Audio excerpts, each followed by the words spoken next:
So something you may not see there is my dad had Parkinson's disease. So that meant like he shuffled when he walked and whispered when he talked. And my mother has hearing aids and can't hear very well. So they were quite the show. Because my dad would be whispering and my mom would say, "What's that, Jim?" And my dad would be like, "What?" And he'd be trying. And I don't know if my mom ever knew this, but Dad did confess to me sometimes he played jokes on you. And he could speak louder than he was. But he was always kind of a trickster that way. But this little sweet chart right here is my mother read the Book of Mormon to my dad. And then they would mark off on the chart the chapter that they read.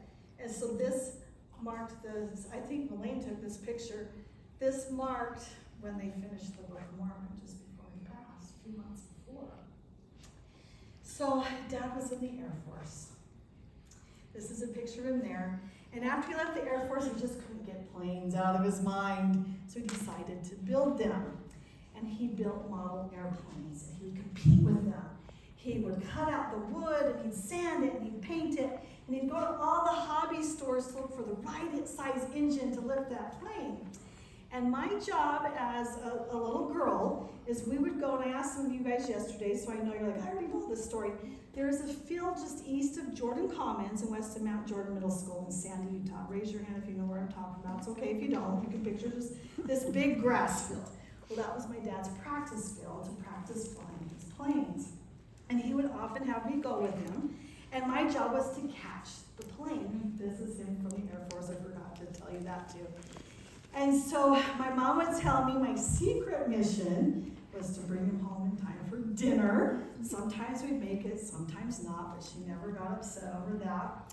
But I remember this one day, and I don't remember my exact age, between age 8 and 10, so maybe I was 9, but it was pretty windy that day. And up went that plane, and I could see that it was coming down. And I ran. And my little legs just weren't fast enough, and it crashed. And if you know model airplanes, they're not the strongest, right? And it shattered. And I think the engine stayed okay, but the wings shattered, and I knew it was irreparable.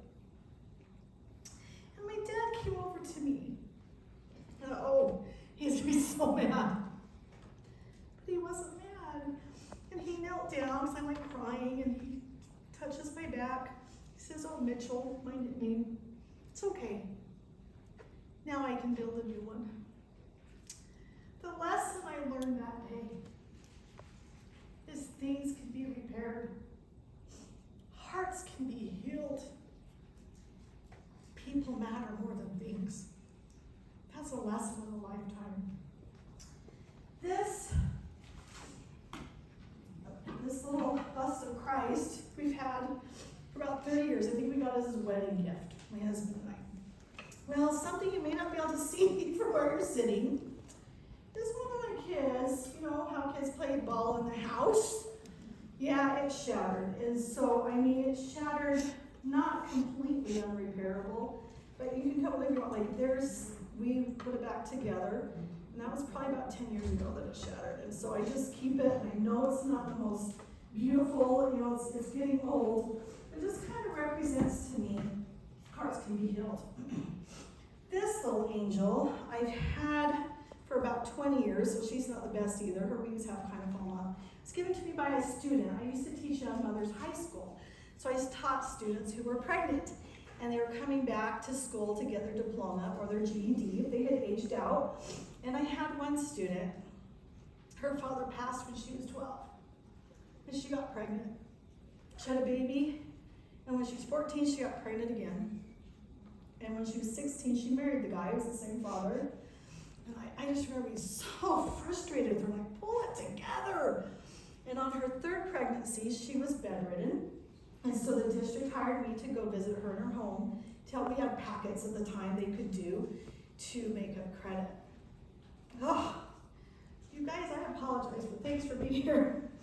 So I walked in her little apartment. She said, "Mrs. Porcelli, I need to tell you something." She said, "I've been working hard, and I get to go through the temple with my husband." And that's when she gave me this. I didn't job. I didn't do anything extra. I was paid to go there. But this has meant a lot to me, to teach me how to look at people differently and to give them a chance and to have confidence in them. They're going to make it back. Their hearts are going to be turned and healed. Hearts will turn to the